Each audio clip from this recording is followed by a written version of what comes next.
Bismillahirrahmanirrahim. Assalamualaikum warahmatullahi wabarakatuh. Dalil ini bukan untuk mengatakan bahwa kita membenci dunia sama sekali, tidak, ya.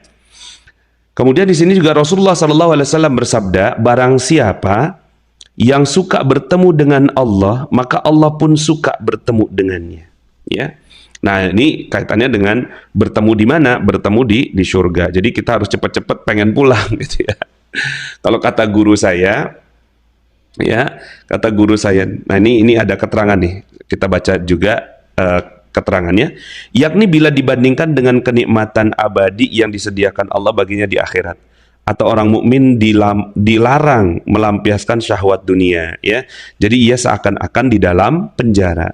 Ya, jadi dia syahwat dunianya yang ditahan-tahan begitu, ya, nggak di apa ya, nggak di apa ya, asal dilampiaskan begitu, enggak.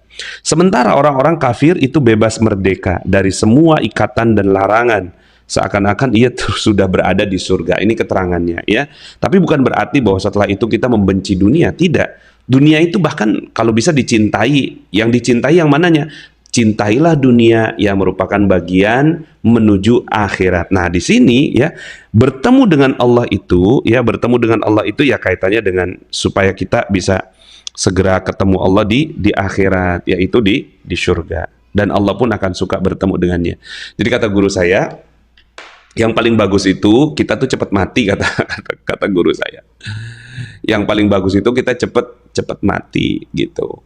Kalau bagi orang yang beriman itu cepat bertemu Allah. Bagi orang yang durjana itu dia akhirnya menghentikan maksiatnya sehingga tidak nambah azab, ya, yang diberikan oleh Allah Subhanahu wa taala kepadanya, ya. Ini saya lagi nungguin tamu saya nih. Oh, alhamdulillah sudah masuk, ya. Ustadz Abus, ya, insya Allah kita akan bincang-bincang dengan Ustadz Abus. Oh ya, malam ini saya akan ada yang spesial, ya. Akan ada yang spesial, mudah-mudahan teman-teman bisa ikut nih, ya. Kita mau ada hal yang spesial. Malam ini saya akan berbincang dengan Ustadz Reza Rendi, ya. Rendi Reza apa Reza? Rendi Reza, ya. Reza Rendi, ya. Insya Allah nanti saya akan berbincang tentang magnet rezeki untuk mendapatkan pertolongan Allah. Kan beliau tuh materinya pola pertolongan Allah, materi saya magnet rezeki, kita kawinin gitu, ya. Bagaimana kita bisa, ya, mendapatkan pertolongan Allah menggunakan ilmu magnet rezeki. Oke, kita lanjutkan, ya. Ini hadis berikutnya sambil menunggu Ustadz Abus. Ibnu Umar radhiyallahu an berkata, Rasulullah SAW memegang pundakku seraya berkata, jadilah kamu di dunia ini, ya, jadilah kamu di dunia ini seolah-olah orang asing atau penyeberang jalan. Lalu Ibnu Umar menambahkan, jika kamu berada di sore hari, jangan menunggu pagi hari, dan jika kamu berada di pagi hari, jangan menunggu sore hari. Pergunakan waktu sehatmu untuk sakitmu dan hidupmu untuk matimu, ya. Nah, di sini para perawi menjelaskan artinya janganlah kamu tunduk kepada dunia, ya, serta jangan jadikan dunia sebagai tempat tinggal. Juga jangan pernah berbicara kepadamu, jadi dunia sebagai tempat tinggal ini nggak boleh nih, ya. Jangan jadikan dunia, jangan tunduk pada dunia, ya. Memang nggak boleh kalau bicara tentang tunduk. Sekali lagi, penyikapan kita terhadap ini mesti tepat, gitu ya. Jadikan dunia itu sebagai ladang untuk beramal soleh menuju akhirat. Tapi kalau tunduk kepada dunianya, ini nggak diperbolehkan. Dan jangan jadikan dunia sebagai tempat tinggal.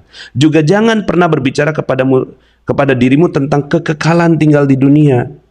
Ini nggak boleh gitu. Bicara kita, wah saya mau hidup, ya, 1000 tahun lagi gitu, ya.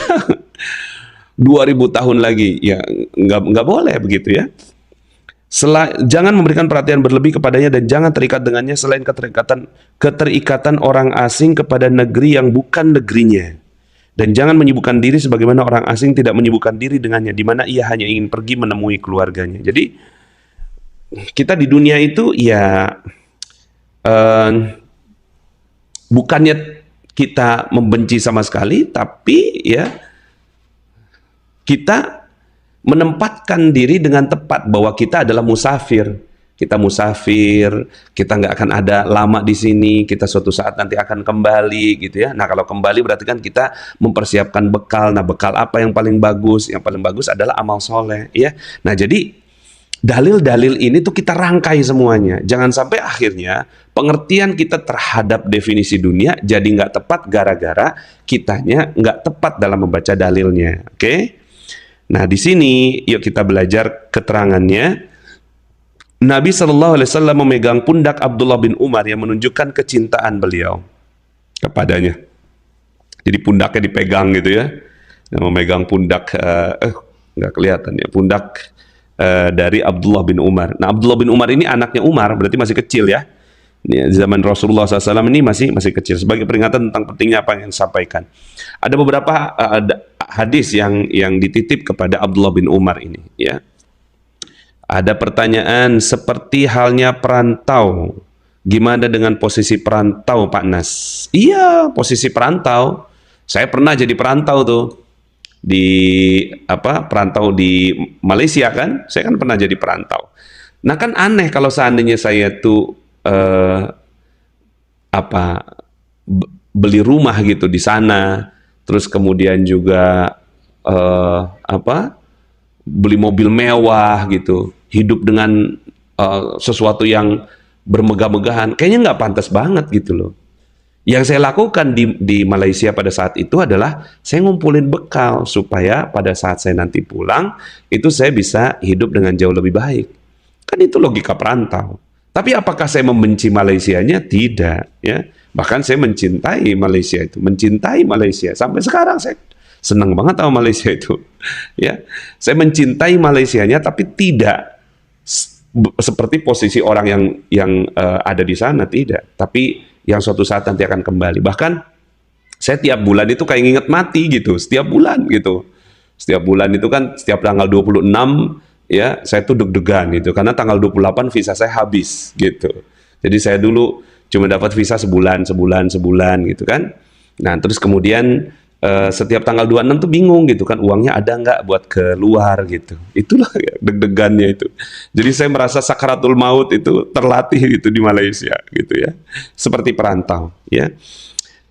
Menikmati ada di sana, ya saya menikmati tuh main tenis lapangan gitu kan. Ya beli mobil ala kadarnya gitu kan. Ya saya menikmati berada di Malaysia itu. Tapi visi hidup saya tidak di Malaysia, tapi visi hidup saya adalah kembali ke kampung halaman saya. Begitulah kita, ya. Kemudian di sini anjuran agar ya segera melakukan setiap amal tepat pada waktunya. Kemudian anjuran agar tidak memperpanjang angan-angan. Dengan demikian perbuatannya menjadi baik dan selamat dari menunda-nunda amal serta kemalasan. Anjuran agar menggunakan kesempatan untuk menambah ketaatan serta tidak menyia-nyiakan kesempatan itu, ya. Nah, jadi teman-teman semuanya, mudah-mudahan ini bisa jadi bekal buat kita ya, bahwa hidup di dunia yang harus kita lakukan adalah bagaimana kita memanfaatkan ya apa yang ada di dunia ini. Oke, hadis terakhir sebelum masuk ke Ustadz Abus, sebelum kita masuk ke Ustadz Abus, ke tamu saya ya.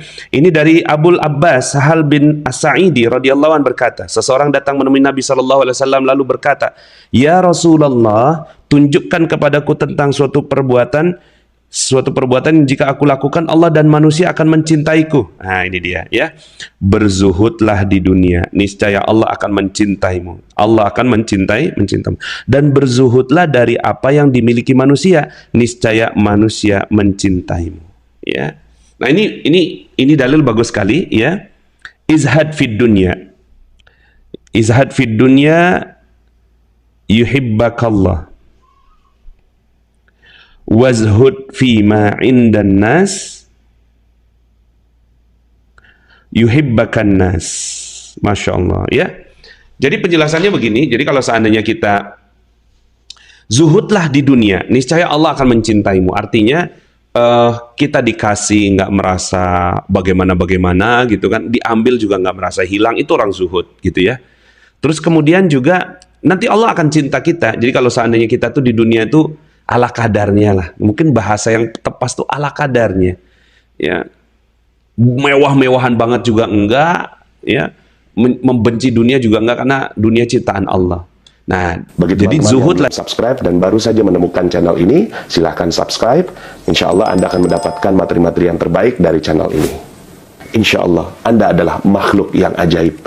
Tinggal kita sempurnakan faktor-faktornya. Dan insya Allah dalam video-video berikutnya kita akan lanjutkan materi ini sampai Anda menemukan potensi terbesar diri Anda dan menjadi makhluk ajaib sebagaimana yang Allah Subhanahu wa Ta'ala inginkan untuk Anda. Sampai jumpa. Assalamualaikum warahmatullahi wabarakatuh.